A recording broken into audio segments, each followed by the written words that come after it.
नमस्कार माताएं एवं बहनों, स्वागत है आप सभी का महायोग टीवी चैनल। इस वीडियो के माध्यम से हम आपको बताने वाले हैं वट सावित्री व्रत पर किए जाने वाली कुछ ऐसी उपाय जो आपको अवश्य ही करनी चाहिए। साथ में हम आपको बताएंगे कि वट सावित्री के व्रत के दिन कुछ ऐसे कार्य हैं जिन्हें आपको भूलकर भी नहीं करनी चाहिए। तो सबसे पहले हम आपको बताएंगे कि ऐसी कौन सी गलतियां हैं जो हमें वट सावित्री के दिन नहीं करनी चाहिए। पर इससे पहले हम आपको बता दें कि 2024 में वट सावित्री व्रत किस दिन रखा जाएगा और इसकी सही तिथि क्या है। मित्रों, आपको बता दें कि कब है वट सावित्री व्रत। 2024 वैदिक पंचांग के अनुसार वट सावित्री व्रत के लिए आवश्यक ज्येष्ठ अमावस्या तिथि इस साल 5 जून को शाम 07:54 से शुरू होगी और यह तिथि 6 जून को शाम 06:07 पर खत्म होगी। ऐसे में व्रत के लिए उद्यातिथि की मान्यता है। इस आधार पर वट सावित्री व्रत 6 जून दिन गुरुवार को रखा जाएगा। अगर फिर भी परिणाम स्वरूप आप उन गलतियों को करते हो तो आपको कोई भी फल की प्राप्ति नहीं होती है, बल्कि आप पाप के भागीदारी बन सकते हैं। इसलिए माताएं बहनों से विशेष निवेदन करना चाहेंगे कि आप इस वीडियो को अंत तक ही देखें और अपनी सभी माताएं एवं बहनों को इस वीडियो को शेयर करें, जिससे कि इतनी ज्ञानवर्धक जानकारी उन्हें भी प्राप्त हो सके। उसके बाद हम बताएंगे आपको कि आपको कौन से उपाय कर लेना है जिससे आपका जीवन बदल सकता है। साथ में हम आपको वट सावित्री की संपूर्ण कथा भी बताएंगे इस वीडियो के माध्यम से। तो इस वीडियो में हम आपको वट सावित्री व्रत का संपूर्ण ज्ञान देने वाले हैं, इसलिए आप इस वीडियो को अंत तक अवश्य ही देखें। चलिए सबसे पहले हम जान लेते हैं कि हमें कौन सी गलतियां वट सावित्री व्रत के दिन नहीं करनी चाहिए, जिससे कि आप पर भगवान विष्णु की कृपा हो जाए, माता लक्ष्मी की कृपा हो जाए, आपके घर में धन दौलत भी कभी कोई कमी ना हो। अगर आप इस वीडियो को देखते हैं तो मन कर चलिए आपका भाग्य बदल सकता है। चलिए जान लेते हैं। वट सावित्री व्रत में सुहागिनें गलती से भी न करें ये काम, व्रत के फल से रह जाएंगी वंचित। मित्रों, हम आपको बता दें कि जिस दिन वट सावित्री का व्रत होगा उसे दिन आपको सुबह जल्दी उठ जाना है, ना कि आपको देर तक सोना। इस बात का अवश्य ही ध्यान रखें कि आपको सुबह सबसे पहले यानी कि जल्दी उठ जाना है। उसके बाद आप अपने आप को सबसे पहले नहा लेना है। नहाने के बाद आपको खाना पूजा आदि सभी कार्यों से आपको निवृत्त हो जाना है। इस बात का आपको विशेष रूप से ध्यान रखना है कि उसे दिन में आपको भूलकर भी नहीं सोना है। और मित्रों, हम आपको बता दें कि वट सावित्री व्रत में सुहागिनें 16 श्रृंगार कर वट वृक्ष की पूजा करती हैं। सौभाग्यवती होने और पुत्र प्राप्ति के लिए ये व्रत बहुत खास महत्व रखता है। इस दिन महिलाएं गलती से भी काले, नीले और सफेद रंग के वस्त्र और चूड़ियां न पहने। काला रंग नकारात्मकता का प्रतीक होता है। सुहाग के लिए पूजा में काला रंग नहीं पहनना चाहिए। और हम आपको बता दें कि अगर आप ऐसा करते हो तो आपको कोई भी फल की प्राप्ति नहीं होती, यह क्योंकि यह हमारे वेद पुराणों में गलत माना गया है। काले कलर को आप फुल करके नहीं पहनना चाहिए। ऐसा ही एक कलर है सफेद कलर, इस कलर को भीख माता बहनों को साड़ी के रूप में नहीं पहनना चाहिए, क्योंकि यह कलर अच्छा नहीं माना जाता। और हमारे लिए तो पुराने में इसके बारे में विशेष रूप से बताया गया है, इसलिए आपको इन छोटी छोटी सी गलतियों को नहीं करना चाहिए। साथ में हम आपको बता दें कि वट सावित्री पूजा में वट वृक्ष पर कच्चा सूत बांधा जाता है। शास्त्रों के अनुसार इस दिन ऐसे परिक्रमा करें कि अपना पैर दूसरों को न लगे। ऐसा होने पर परिक्रमा खंडित मानी जाती है और उसका फल नहीं मिलता। हमारी माताएं बहनों से एक बात और कहना चाहेंगे कि आप जब वट का वृक्ष होता है, जो कि जहां पर आप ढाका को वट वृक्ष के ऊपर लफड़ाते हैं, तब इस बात का अवश्य ध्यान रखें कि आपका किसी माता बहन को आपका पैर नहीं लगना चाहिए। अगर आपका पर गलती से लग ही जाता है तो आप उसके लिए एक छोटा सा कार्य कर सकती है कि आप द्वारा से वट वृक्ष की ऊपर धागा लपेट सकती है। पर इस बात का विशेष रूप से ध्यान रखें, अगर गलती से भी पर लग जाता है तभी ऐसा करें, वैसे ऐसा नहीं करना चाहिए। मित्रों, हम आपको बता दें कि जो यह व्रत होता है, यह व्रत सबसे बड़ा व्रत माना जाता है। यह भारत में सबसे ज्यादा मनाए जाने वाला व्रत है और इसमें बहुत सी माताएं बहनें इस व्रत को रखती है। इसलिए आपको इस व्रत को अवश्य रखना चाहिए, क्योंकि इस व्रत से मनोकामना एवं हर एक इच्छा अवश्य पूरी होती है। इसलिए माताएं एवं बहनों को इस व्रत को अवश्य ही करना चाहिए। और हम आपको बता दें कि कहते हैं, शादी के बाद पहली बार स्त्रियों को वट सावित्री व्रत ससुराल में नहीं मायके में करना चाहिए। सुहाग की सामग्री आदि भी मायके से ही इस्तेमाल में लेनी चाहिए। यह भी हमारे वेद और पुराने से ही बताया गया कि इन बातों को भी आपको विशेष रूप से ध्यान रखना चाहिए, क्योंकि हम वेदों और पुराने पर आधारित बातें हम आपको बताते हैं। इसलिए आप ऐसी कोई भी गलती ना करें जिससे कि आपको लाभ की जगह हानि हो। इसलिए माताएं एवं बहनों से हम विशेष रूप से स्थिति ज्ञानवर्धक जानकारी हम आपको बताते। अब तक आपने वीडियो को लाइक न किया हो तो वीडियो को लाइक अवश्य ही कर दे और हर एक माता बहन तक इस वीडियो को शेयर भी करें। साथ में हम आपको और भी ज्ञानवर्धक जानकारी बताते हुए चलते हैं। मित्रों, आपको बता दें कि इस दिन कई लोग बरगद के पेड़ से जुड़े उपाय करते हैं, लेकिन व्रती को इस दिन गलती से भी बरगद की टहनियां नहीं तोड़नी चाहिए। माता एवं बहनों, आपको हम बता दें कि ऐसा करना बहुत बड़ा पाप माना जाता है और इस दिन जो व्यक्ति ऐसा करता है उसे नरक की यात्राएं झेलनी पड़ती है। इसलिए आप इस कार्य को फुल कर भी ना करें, क्योंकि यह बहुत ही गलत कार्य माना जाता है। इसलिए आप ऐसे कार्य न करें तो ही अच्छा है। अगर आपके साथ कोई बच्चा है, वह ऐसा कार्य कर भी देता है तो उसे वट वृक्ष से फिर माफी मांगनी ही चाहिए। साथ में ऐसा करने वाले व्यक्ति को वट वृक्ष के नीचे एक नारियल का दान अवश्य ही करना चाहिए। अगर ऐसा कोई कर देता है, गलती से मान लीजिए अगर कोई ऐसा करता है, तो उसे शब्द वृक्ष के नीचे एक नारियल का दान कर देना चाहिए, तो फिर उसे कोई पाप नहीं लगता। माता एवं बहनों, आपको यह वीडियो कैसी लग रही है, कमेंट बॉक्स में अवश्य लिखें। मित्रों, आपको बता दें कि जो बरगद का वृक्ष होता है, इसे मां सावित्री का प्रतीक माना जाता है। ऐसा करने पर व्रत पूजन निष्फल हो जाता है और ये पति के लिए अशुभ माना गया है। हिंदू धर्म में हर पूजा और उसकी कथा का विशेष महत्व होता है। इसलिए वट सावित्री व्रत में कथा का जरूर श्रवण करें, कथा को अधूरा न छोड़े। जब कथा चल रही हो तो अपने स्थान से उठना भी नहीं चाहिए, इससे पूजा व्यर्थ चली जाती है। मित्रों, अब हम आपको वह वट सावित्री व्रत की संपूर्ण कथा सुनाने जा रही है। इसलिए हमारी जो माता बहनें होती हैं, वह इस कथा को ध्यानपूर्वक सुने और पूरा सुनाएं, क्योंकि आधा अधूरा ज्ञान बहुत ही खतरनाक माना जाता है। वट सावित्री व्रत के दिन जरूर पढ़ें ये कथा।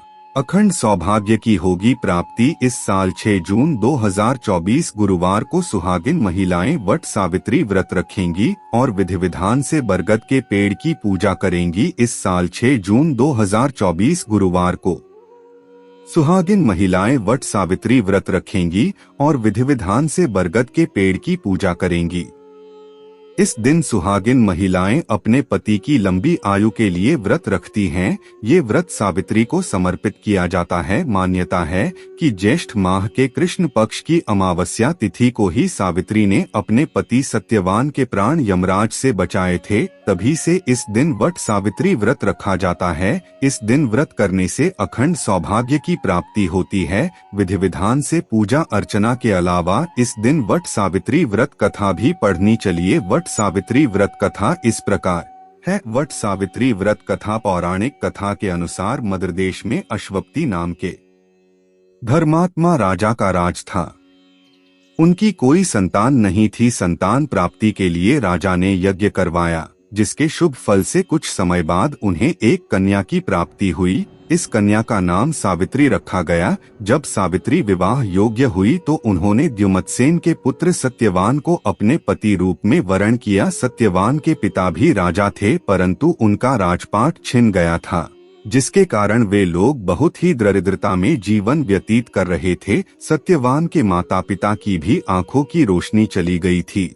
सत्यवान जंगल से लकड़ी काट कर लाते और उन्हें बेचकर जैसे तैसे अपना गुजारा करते थे। जब सावित्री और सत्यवान के विवाह की बात चली तब नारद मुनि ने सावित्री के पिता राजा अश्वपति को बताया कि सत्यवान अल्पायु हैं और विवाह के 1 वर्ष पश्चात ही उनकी मृत्यु हो जाएगी। जिसके बाद सावित्री के पिता ने उन्हें समझाने के बहुत प्रयास किए, परंतु सावित्री यह सब जानने के बाद भी अपने निर्णय पर अडिग रही। अंततः सावित्री और सत्यवान का विवाह हो गया। इसके बाद सावित्री सास-ससुर और पति की सेवा में लग गई। समय बीतता गया और वह दिन भी आ गया जो नारद मुनि ने सत्यवान की मृत्यु के लिए बताया था। उसी दिन सावित्री भी सत्यवान के साथ वन को गई। वन में सत्यवान लकड़ी काटने के लिए जैसे ही पेड़ पर चढ़ने लगा कि उसके सिर में असहनीय पीड़ा होने लगी। कुछ वह सावित्री की गोद में सिर रखकर लेट गया। कुछ ही समय में उनके समक्ष अनेक दूतों के साथ स्वयं यमराज खड़े हुए थे। यमराज सत्यवान की आत्मा को लेकर दक्षिण दिशा की ओर चलने लगे। पतिव्रता सावित्री भी उनके पीछे चलने लगी। आगे जाकर यमराज ने सावित्री से कहा, हे पतिव्रता नारी, जहाँ तक मनुष्य साथ दे सकता है तुमने अपने पति का साथ दे दिया, अब तुम लौट जाओ। इस पर सावित्री ने कहा, जहाँ तक मेरे पति जाएंगे वहाँ तक मुझे जाना चाहिए, यही सनातन सत्य है। यमराज सावित्री की वाणी सुनकर प्रसन्न हुए और उनसे 3 वर मांगने को कहा। सावित्री ने कहा, मेरे सास-ससुर अंधे हैं, उन्हें नेत्र ज्योति दें। यमराज ने तथास्तु कहकर उसे लौट जाने को कहा और आगे बढ़ने लगे, किंतु सावित्री यम के पीछे ही चलती रही। यमराज ने प्रसन्न होकर पुनः वर मांगने को कहा। सावित्री ने वर मांगा, मेरे ससुर का खोया हुआ राज्य उन्हें वापस मिल जाए। इसके बाद सावित्री ने यमदेव से वर मांगा, मैं सत्यवान के 100 पुत्रों की मां बनना चाहती हूँ, कृपा कर आप मुझे यह वरदान दे। सावित्री की पतिभक्ति से प्रसन्न हो सावित्री से तथास्तु कहा। जिसके बाद सावित्री ने कहा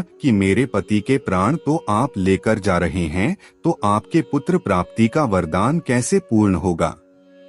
तब यमदेव ने अंतिम वरदान को देते हुए सत्यवान की जीवात्मा को पाश से मुक्त कर दिया। सावित्री पुनः उसी वट वृक्ष के लौटी तो उन्होंने पाया कि वट वृक्ष के नीचे पड़े सत्यवान के मृत शरीर में जीव का संचार हो रहा है। कुछ देर में सत्यवान उठकर बैठ गया। उधर सत्यवान के माता पिता की आंखें भी ठीक हो गईं और उनका खोया हुआ राज्य भी वापस मिल गया। माता एवं आपको यह कथा कैसी लगी कमेंट करके जरूर बताएं। अब हम आप बताने वाले हैं उपाय जो आपको इस दिन अवश्य ही करने चाहिए धन लाभ के लिए और कर्ज से मुक्ति पाने के लिए। वट सावित्री व्रत के दिन करें ये उपाय, दूर होगी सारी परेशानियां। 6 जून को ज्येष्ठ कृष्ण पक्ष की अमावस्या तिथि है। ज्येष्ठ माह के कृष्ण पक्ष की अमावस्या को वट सावित्री व्रत किया जाता है। ये व्रत मुख्य रूप से सौभाग्यवती महिलाओं के द्वारा अपने पति की लंबी आयु के लिए, संतान प्राप्ति के लिए और घर परिवार के सुख सौभाग्य में वृद्धि के लिए किया जाता है। इस दिन वट वृक्ष या बरगद के पेड़ की पूजा का विशेष विधान है। इस दिन आपको वट वृक्ष या बरगद के पेड़ की पूजा करनी चाहिए। वट सावित्री व्रत के दिन इस तरह करें पूजा। आज के दिन सुबह स्नान आदि से निवृत्त होकर बरगद के पेड़ के पास जाकर बरगद के पेड़ की जड़ में जल चढ़ाना चाहिए। फिर पेड़ के चारों ओर 7 बार सफेद कच्चा सूत का धागा लपेटते हुए पेड़ की परिक्रमा करनी चाहिए और विधि विधान से उसकी पूजा करनी चाहिए। अगर आप स्वयं बरगद के पेड़ के पास न जा पाएं, तो बरगद के पेड़ की एक डाली लाकर घर पर ही उसकी पूजा कर लें। जो लोग संतान प्राप्ति की इच्छा रखते हैं उन्हें इस दिन बरगद के पेड़ की जड़ में जल की जगह दूध डालना चाहिए। ऐसा करने से आपकी इच्छा जल्द ही पूरी होगी। मान्यताओं के अनुसार वट सावित्री व्रत के दिन कुछ उपाय करना काफी लाभदायक माना जाता है। ऐसे में आइए आचार्य इंदु प्रकाश से जानते हैं क्या है ये उपाय। बरगद के पेड़ को सृजन का प्रतीक माना जाता है। संतान की प्राप्ति के लिए पूर्वा फाल्गुनी नक्षत्र के संयोग में वट वृक्ष की जड़ का कुछ हिस्सा प्राप्त करके उसे साफ कपड़े की मदद से अगर स्त्री अपनी दाईं भुजा पर धारण कर ले तो जल्दी ही संतान का सुख मिलेगा। ऐसा करने से आपको संतान प्राप्ति जरूर होगी। एक ऐसे बरगद का वृक्ष ढूंढिए जिसके नीचे एक छोटा सा बरगद का पौधा उगा हो। अमूमन बरगद के पेड़ के नीचे अपने आप ही उसके और पौधे भी उग जाते हैं। अब उस बरगद के पौधे को प्राप्त करके अपने घर में लाकर उसकी धूप दीप से पूजा करें। ऐसा करने से आपको धन की कभी कमी नहीं होगी। अगर आप चाहते हैं कि आपको अचानक कहीं से धन की प्राप्ति हो जाए या कम मेहनत में आपको अधिक फल प्राप्त हो जाए, तो इसके लिए इस दिन बरगद के पेड़ के पास जाकर उसकी एक जटा में अपनी बात कहते हुए गांठ लगा दें। बरगद के पेड़ की टहनियों और उसके तनों से नीचे की तरफ लटकी हुई अन्य टहनियों को जटा कहा जाता है। उस जटा में गांठ लगाने के बाद घर वापस आ जाएं और जब आपका काम बन जाए तो उस गांठ को खोल दें। ऐसा करने से आपको कभी धन की कमी नहीं होगी। आपके अन्न के भंडार हमेशा भरे रहें। आपके घर में अन्न से संबंधित कभी कोई परेशानी न आए। इसके लिए इस दिन बरगद के पेड़ से एक पत्ता आदर पूर्वक घर ले आएं। अब उस पत्ते पर थोड़ा सा अनाज रखकर उसे फोल्ड कर दें। अब एक सफेद धागे से उस फोल्ड किए हुए पत्ते को बांधकर आप जहां भी अन्न रखते हैं वहां पर रख दें। ऐसा करने से आपके अन्न के भंडार हमेशा भरे रहेंगे। बरगद के पत्ते का उपयोग बिजनेस में बढ़ोतरी के लिए भी किया जा सकता है। अगर आपके बिजनेस की गति भी ठीक नहीं चल रही है तो अपने बिजनेस की तरक्की के लिए बरगद का एक पत्ते घर लाकर उसे साफ पानी से धो लें। अब उस पर हल्दी से स्वास्तिक का चिन्ह बनाकर अपने मंदिर में एक स्थान पर रख दें। आपकी परेशानी जल्दी ही दूर होगी और जब आपकी समस्या का हल निकलने लगे तो उस पत्ते को जल में प्रवाहित कर दें। ऐसा करने से आपके बिजनेस की गति अच्छी रहेगी। परिवार में आर्थिक सुख समृद्धि को बनाए रखने के लिए बरगद के पत्ते पर स्वास्तिक बनाकर उस पर साबुत चावल और एक सुपारी रखकर माता लक्ष्मी के मंदिर में जाकर चढ़ा दें। आपकी सुख समृद्धि बनी रहेगी। ऐसा करने से आपके परिवार में आर्थिक सुख समृद्धि बनी रहेगी। कर्ज से मुक्ति के लिए 11 दिनों तक शाम के समय बरगद के पेड़ के पास आटे का चौमुखा दीपक बनाकर उसमें घी डालकर बत्ती लगाएं। इससे कर्ज से मुक्ति के साथ ही आपके बिजनेस में भी वृद्धि होगी। ऐसा करने से आपको कर्जों से मुक्ति मिलेगी। युद्ध में विजय पाने के लिए या दुश्मनों से लोहा लेने के लिए आज के दिन वट वृक्ष का बांदा प्राप्त करके उसे धारण कर लें। आपकी जीत पक्की है। इससे आपके शत्रु आपका कुछ नहीं बिगाड़ पाएंगे। ऐसा करने से दुश्मनों से छुटकारा मिलेगा। अगर आपके और आपके जीवन साथी के बीच में तनाव की स्थिति चल रही है तो आपसी प्रेम और सामंजस्य कायम करने के लिए लगातार 21 दिनों तक बरगद की जड़ में दूध डालें और उस जड़ से थोड़ी सी मिट्टी लेकर दोनों अपने मस्तक पर तिलक लगाएं। ऐसा करने से जीवन साथी के बीच बनी तनाव की स्थिति समाप्त होगी। अगर आपका मन खुश नहीं रहता, आप हमेशा खींचे से रहते हैं और उसके कारण आप भोजन भी ठीक से नहीं कर पाते, तो इसके लिए सुबह या दोपहर के समय भोजन करते वक्त अपने भोजन में से एक रोटी निकालकर बरगद के पत्ते पर रख दें। बरगद का पत्ता भोजन करने से पहले ही लाकर रख लें। अब उस रोटी के ऊपर एक लौंग, एक इलायची का दाना, एक साबुत सुपारी और थोड़ा सा केसर रख दें। अब उस रोटी को अपने ऊपर से 7 बार वार कर किसी चौराहे पर चुपचाप रखकर आ जाएं। आपको जल्द ही पॉजिटिव चेंज देखने को मिलेंगे। ऐसा करने से मन को शांति और खुशी महसूस होगी। अगर आप डिप्रेशन में हैं या आप किसी बात को लेकर अपनी कोई राय नहीं बना पा रहे हैं तो आज के दिन किसी लोहार या बढ़ई को उसकी जरूरत की कोई वस्तु भेंट करें। साथ ही शनि के मंत्र का 11 बार जप करें। मंत्र इस प्रकार है, ऊ ऐहरी श्री शनैश्चराय नम। ऐसा करने से आपको डिप्रेशन से जल्द ही राहत मिलेगी और किसी बात को लेकर आप अपनी राय बनाने में भी सफल रहेंगे। अगर घर पर या ऑफिस में आपकी कोई बात नहीं सुनी जा रही है तो इस दिन आपको मंदिर में एक मुट्ठी साबुत उड़द की दाल दान करनी चाहिए और शनिदेव के मंत्र का 21 बार जप करना चाहिए। मंत्र है, ऊ श्री शनैश्चराय नम। ऐसा करने से आपकी बात घर पर या ऑफिस में जरूर सुनी जाएगी।